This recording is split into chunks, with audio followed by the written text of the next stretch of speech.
بعد فأعوذ بالله من الشيطان الرجيم بسم الله الرحمن الرحيم قرآن کی صداقت کے بارے میں آیت کا کل بھی درس ہوا۔ اللہ پاک فرماتے ہیں قُلْ لَئِنِ اجْتَمَعَتِ الْإِنسُ وَالْجِنُّ عَلَىٰ أَن يَأْتُوا بِمِثْلِ هَٰذَا الْقُرْآنِ لَا يَأْتُونَ بِمِثْلِهِ وَلَوْ كَانَ بَعْضُهُمْ لِبَعْضٍ ظَهِيرًا۔ اس قرآن جیسا قرآن ساری دنیا جمع ہو جائے، انسان اور جنات، وہ اس جیسا قرآن نہیں لا سکتے اگر کہ سب ایک دوسرے کی مدد کریں۔ یہ قرآن کی حقانیت، سچائی کی دلیل ہے کہ قرآن جب سے نازل ہوا اس وقت سے لے کر اب تک قرآن جیسی کتاب چیلنج ہوا ہے سب کو کہ اس جیسی کوئی ایک آیت بنا کر لاؤ، لیکن آج تک کوئی بنا کر نہیں لا سکا اور نہ لا سکے گا۔ یہ ہے قرآن کی سچائی، قرآن کی حقانیت، سچا ہونے کی دلیل۔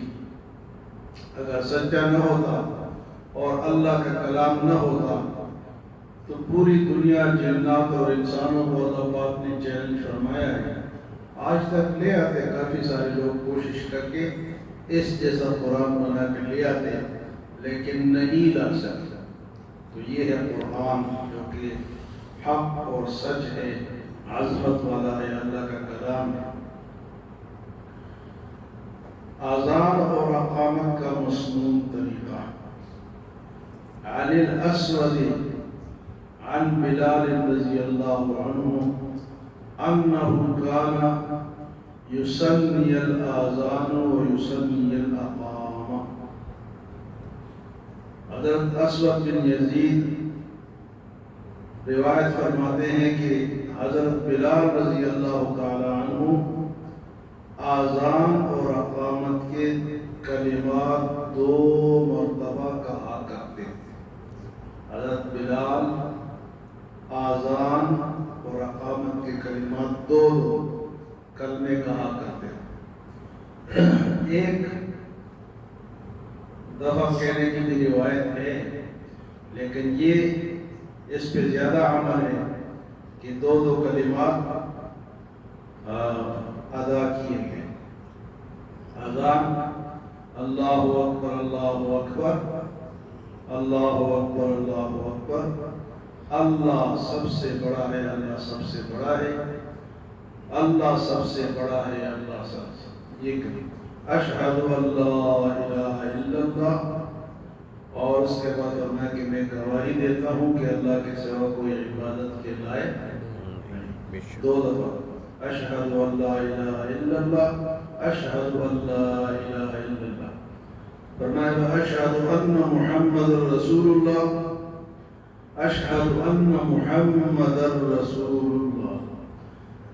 یہ فرق ہے کلمے میں اور اذان میں، کہ کلمہ جب ہم پڑھتے ہیں تو لا الہ الا اللہ محمد رسول اللہ، پیش پڑھتے ہیں دال کے اوپر محمد رسول اللہ، اور جب اذان کہتے ہیں تو اشہد ان محمد رسول اللہ، یہاں پر زبر ہے۔ تو اس کا ترجمہ بھی ہے کہ میں گواہی دیتا ہوں کہ محمد صلی اللہ علیہ وسلم اللہ کے رسول ہیں۔ حی علی الصلاۃ، اس کا معنی ہے نماز کی طرف آ۔ حی کے معنی ہوتا ہے کہ کوشش کرو، دوڑو۔ حی علی الصلاۃ، حی علی الصلاۃ، نماز کی طرف آؤ، نماز کی طرف آؤ۔ حی علی الفلاح، حی علی الفلاح، کامیابی کی طرف آؤ، کامیابی کی طرف آؤ۔ اس کے بعد پھر یہی کلمات دہرائے، اللہ اکبر اللہ اکبر لا الہ الا اللہ۔ یہ ہے آذان۔ اس کے شروع میں کوئی اور اضافہ ہے اور نہ آخر میں کوئی اور اضافہ ہے۔ بعض لوگوں نے اضافے کیے، اذان دینے سے پہلے وہ درود شریف پڑھتے ہیں، تو گویا کہ انہوں نے اذان میں اپنے طرف سے اضافہ کیا ہے۔ اذان بس اتنی ہے، اللہ اکبر سے شروع ہوتا ہے اور لا الہ الا اللہ پہ ختم ہے۔ لا الہ الا اللہ محمد رسول اللہ بھی نہیں کہنا، صرف لا الہ الا اللہ پہ کھڑا۔ حالانکہ اگر کوئی کہتا ہے کہ لا الہ الا اللہ آخر میں کہے محمد رسول اللہ، تو اذان درست نہیں ہوگی، اضافہ ہو جائے گا۔ تو اتنی اذان ہے، نہ شروع میں کوئی کلمات کی حضرت بلال رضی اللہ تعالیٰ عنہ کی اذان ہے جو آپ حضور صلی اللہ علیہ وسلم کے سامنے دیتے ہیں، اور فجر کی نماز میں 2 کلموں کا اور اضافہ ہے، وہ ہے الصلاۃ خیر من النوم، الصلاۃ خیر من النوم۔ اس کا معنی ہے کہ نماز نیند سے بہتر ہے، نماز اتنی پیاری صدا ہے، لیکن ہم تو غافل ہیں، ہم تو کہتے ہیں نیند ٹھیک، نیند بہتر ہے۔ اللہ پاک کی طرف سے یہ صدا دی، الصلاۃ خیر من النوم۔ اقامت کے کلمات بھی اذان کے کلمات کی طرح ہیں، البتہ اقامت میں حی علی الفلاح کے بعد کلمات کا اضافہ کیا ہے، قد قامت الصلاۃ، قد قامت الصلاۃ۔ اس کے معنی ہے قد قامت الصلاۃ، بے شک نماز کھڑی ہو گئی، بے شک نماز کھڑی ہو گئی۔ اذان کہنا سنت مؤکدہ علی الکفایہ ہے، اذان کہنا سنت مؤکدہ علی الکفایہ ہے، یعنی کسی نے ایک شخص نے اذان دے دی تو سنت ادا ہو جائے گا، لیکن اگر کسی نے بھی اذان نہیں دی محلے میں یا علاقے میں تو سارے گنہگار ہو۔ تو سنت علی الکفایہ ہے کہ اگر ایک شخص نے اذان دے دی تو سب کے سب بستی والے یا محلے والوں کی طرف سے یہ، اور یہاں تک آتا ہے کہ اگر بستی والے اذان چھوڑنے کا فیصلہ کر لیں تو امیر المؤمنین ان سے جنگ کر سکتا ہے۔ بستیوں کے لیے ہم دیتے ہی نہیں ہیں، تو اگر مسلمانوں کا ملک ہے، ان کا جو خلیفہ ہے، ان کا جو بڑا ہے، ان کا جو سربراہ ہے، وہ ان کے ساتھ جنگ کر سکتا ہے، مطلب ہے کہ ان پہ سختی کی جا سکتی ہے۔ بھئی اذان تو اتنی زبردست چیز ہے کہ حضور صلی اللہ علیہ وسلم جس علاقے میں جہاد کے لیے جاتے تھے اور جس بستی سے اذان کی آواز آتی تھی وہاں آپ لڑائی نہیں فرماتے، تو فرمایا کہ جس بستی والے اذان چھوڑنے کا فیصلہ کرے تو ان سے جہاد کیا جا سکتا ہے۔ اذان 5 فرض نمازوں اور جمعہ کے لیے مسنون ہے، اذان 5 فرض نمازوں اور جمعہ کے لیے مسنون ہے، اس کے علاوہ کسی نماز کے لیے اذان کہنا جائز نہیں۔ آج کل لوگوں نے شروع کیا کہ قبرستان میں اذان دیتا ہے، کوئی بارش کے وقت اذان دیتا ہے، کوئی رات کو اٹھ کے اذان دیتا ہے، تو اذان کا جو مسنون وقت ہے وہ صرف نمازوں کے لیے ہے۔ اذان و اقامت کے درست ہونے کی شرائط ہے کہ اذان صحیح ہو۔ اذان و اقامت کہنے والا مسلمان ہو، کوئی کافر نہ اذان دے سکتا ہے نہ اقامت کہہ سکتا ہے۔ اذان و اقامت کہنے والے کا مرد ہونا، عورت کی اذان و اقامت وہ درست نہیں ہے، مرد ہونا چاہیے۔ اذان و اقامت کہنے والے کا عاقل ہونا، عقل مند ہو، مجنون، نشہ کرنے والا، ناسمجھ بچے۔ بعض مسجدوں میں چھوٹے چھوٹے بچوں کی آوازیں آتی ہیں، ابھی ان کو سمجھ ہی نہیں ہے، تو ناسمجھ بچے یا کوئی مجنون ہو، یعنی عقل اس کی ختم ہو چکی ہو، نشہ کرنے والا ہو اور چھوٹا بچہ ہو، تو ایسے لوگوں کی اذان جو ہے وہ درست نہیں ہے۔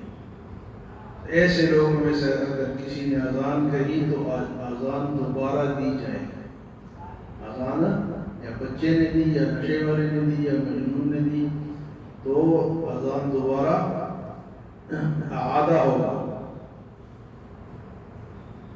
اذان و اقامت کہنے والے کا جنابت سے پاک ہونا، جنابت کی حالت میں اذان و اقامت کہنا یہ غلط ہے۔ البتہ ایسی صورت میں اذان کا اعادہ مستحب ہے، اقامت کا اعادہ نہیں ہوگا۔ اگر کسی نے ایسی حالت میں تو اذان دوبارہ دی جائے گی، یعنی ناپاکی کی حالت میں اس نے اذان دی تو اذان دوبارہ دی جائے گی۔ اذان و اقامت کے الفاظ عربی میں ادا ہونا ضروری ہے، یہ نہ ہو کہ وہ اپنی زبان میں کوئی پنجابی میں لگ جائے، کوئی پشتو میں لگ جائے، نہیں، عربی میں اذان کہنا اور اقامت کہنا یہ ضروری ہے۔